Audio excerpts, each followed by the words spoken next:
Alice, for that warm and wonderful introduction, and I'm sure she's the only one who will ever introduce me as having splinters that need to be talked about, and it made me laugh even before you did.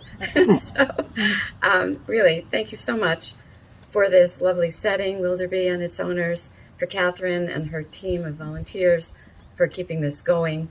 I would love to join. Catherine, I'll talk to you later. I have some things like a place where poets can stay. I didn't know that was needed. I'm really glad to learn that. And I'm really happy to be reading to you. So I'm going to start by reading from this book, which is the book that really does travel through grief. However, part of the traveling through grief is also regaining joy and humor and living. And so because we're in a beautiful, beautiful setting, I hope to emphasize that.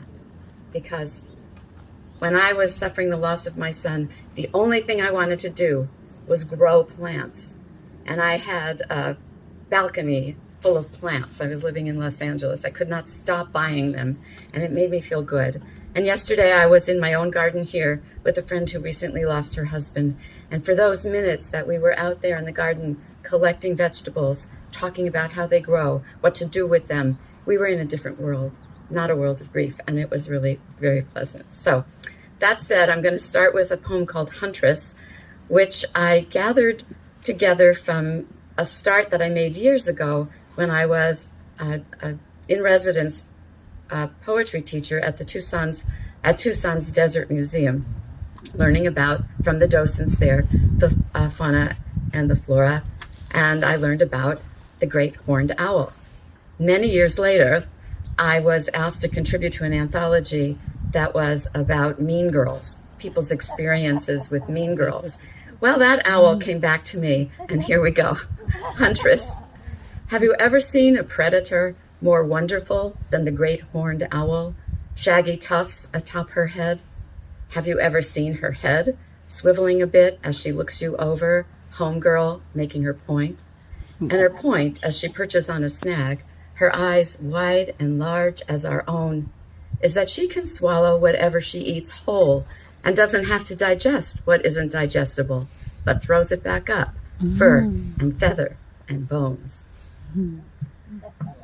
I was telling John Delaney, another fabulous poet who's here in the front row, that he asked me if I've been writing, and I said I am, from pieces and parts that I just didn't know what to do with years ago. So here's another memory. Well, this is the first of several memories. I'm taking you to winter, which may seem odd, but maybe some of us are hoping for it now that we've suffered some heat and smoke. In winter, after work, under the street lamp's fuzzy light, my father shoveled snow from our sidewalk steps and driveway. He refused to wear a hat, even after hanging up his executive clothes, even as his hair turned the color of his morning coffee with cream. "Bert, Bert, be careful," Mother called, window raised, flakes blowing in, as we two daughters emptied packets of Swiss Miss into cups. She worried he'd have a heart attack, excitement of their formal parties and travels ruined, the comfort of his income gone. That isn't fair, of course, because she loved him. But it is true that in those times, a husband was everything. The three of us stayed watching through the window while the kettle whistled. We wouldn't add water until he was done. Now I'm going to bravely read you a new poem that remains unpublished, but it's also a childhood memory. It's coming up. Here it is. It's called Childhood. To find a firefly in daylight, I looked on the cement rampart leading to the dank basement of our apartment building.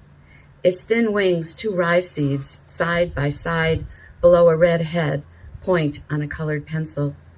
Sometimes I braved the dark to carry one into the place of spider webs and rusty bikes, waited for its quiet belly to twitch and glow. When I brought the firefly outside to let it go, the moon surprised me with its face, full of smudges, just like mine. And I will go back to the book since then.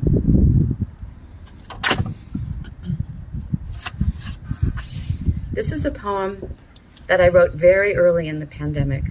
Pandemic was good for writing, writers say, because we had a lot of time and we weren't running around. And what really amazed me, as well as other people, was how quiet the world became. And this is so early, before we knew anything about masks or how it was contagious, in what ways, and what to do with ourselves.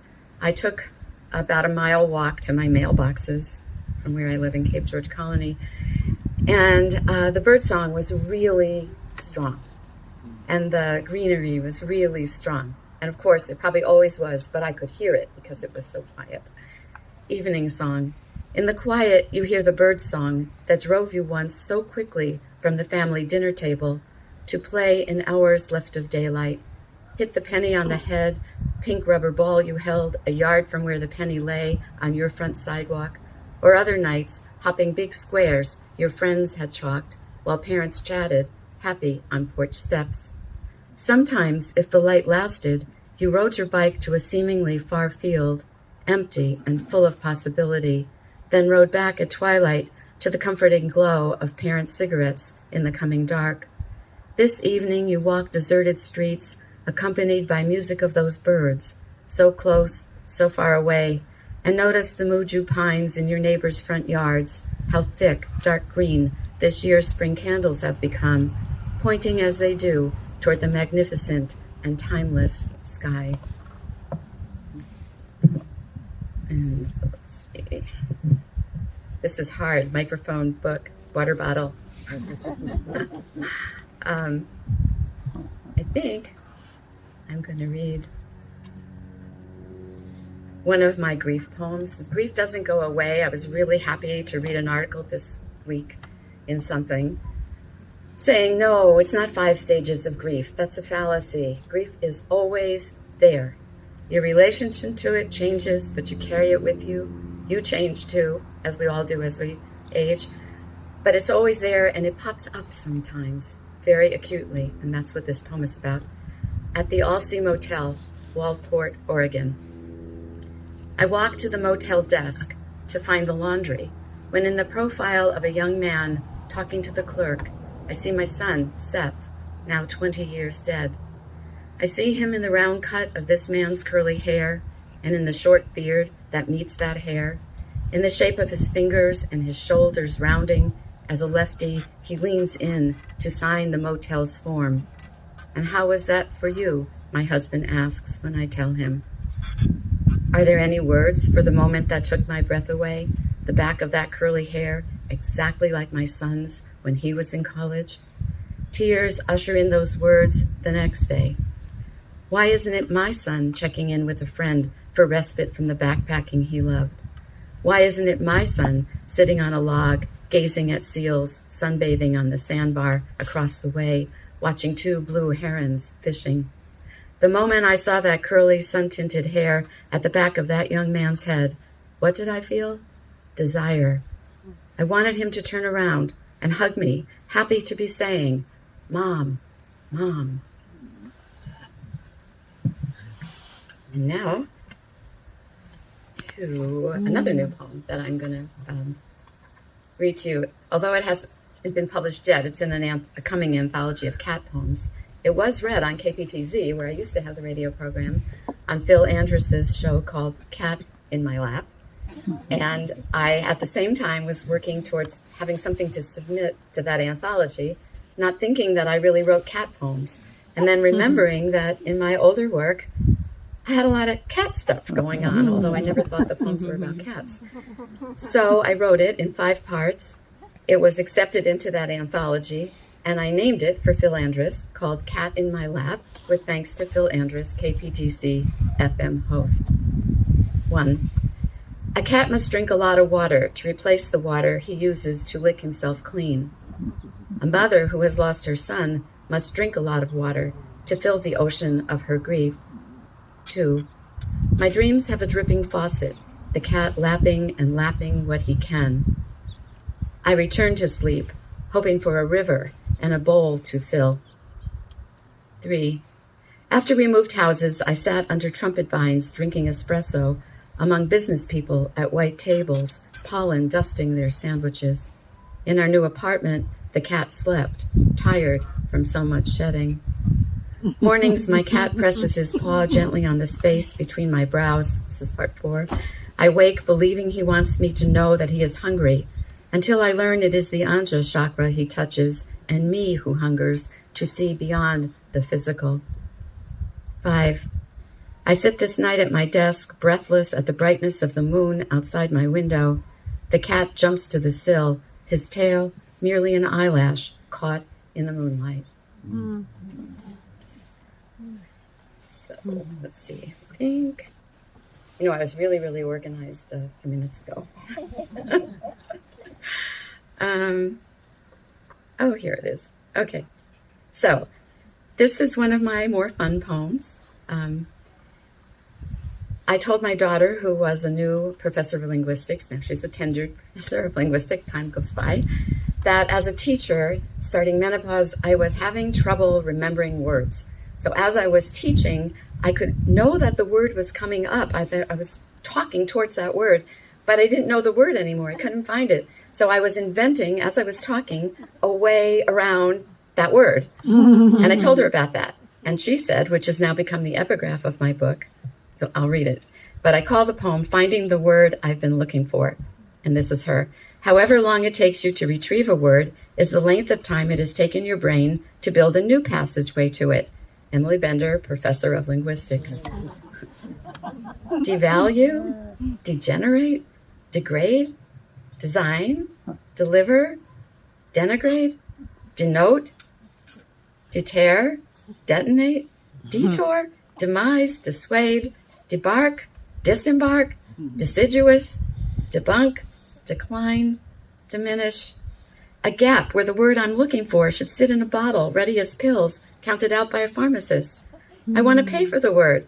Can't afford it, it seems, for months. But oh my God, it comes. Depreciate, depreciate. I want to shout the word. Sad, but how delicious.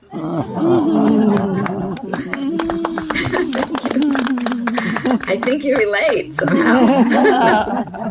Yes. The other trick is to hope the person you're talking to knows the word you mean and tells it to you. All right, I have 2 more poems. One is called Poetry.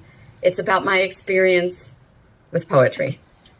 Poetry. Oh, I should back up and say I was writing columns for Writer's Digest magazine years ago now, and I was offering monthly columns. So for July, I asked people to use the Declaration of Independence as a template to write a poem. So this is my seeming independence from poetry. You have refused to come to me when I call you, or come sometimes in a fool's chiming rhymes. You have dropped phrases here and there, leaving me to find the puzzle they can complete. You have distracted me from living the way others think I ought to. You have ignited desire in me when boredom was the companion I thought I preferred. You have made me cry in public, and you have left me speechless in front of students. You have come to me unbidden in the mail, on bus placards and city steps, hooking me and reeling me in until I flutter and gasp. You have made me search you out in books I've never heard of. You have made me a lover of frogs in ancient China, a collector of words I like the sound of, like anticubital. You have widened my circle of friends to old men in Chile and young girls in Greece. You have made us foreigners those closer to home who don't understand the calling. I have reminded you that I must earn a living, have asked you to wait so I can sleep, rolling away from the pad and lighted pen. I have turned my head because I was lazy, watching television or reading Sunday's parade.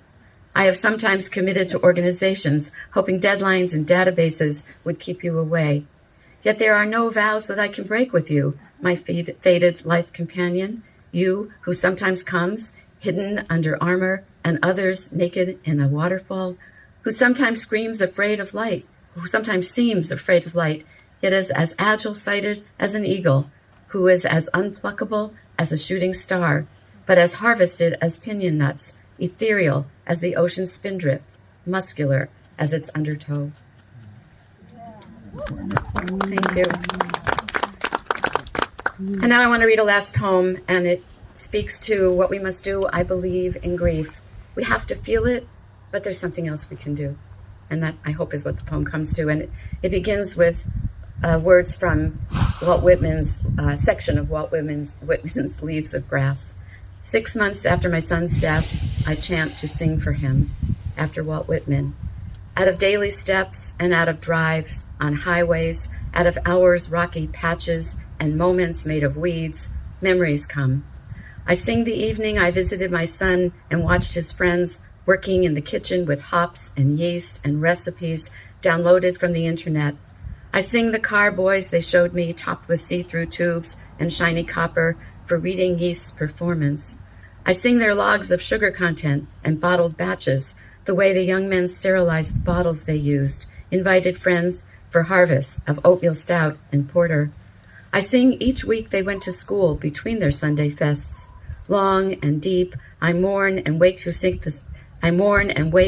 the sun to rise, to thank my son for time he spent inside my dreams. I sing, and do what he was doing, siphoning good spirit from sediment. Thank you.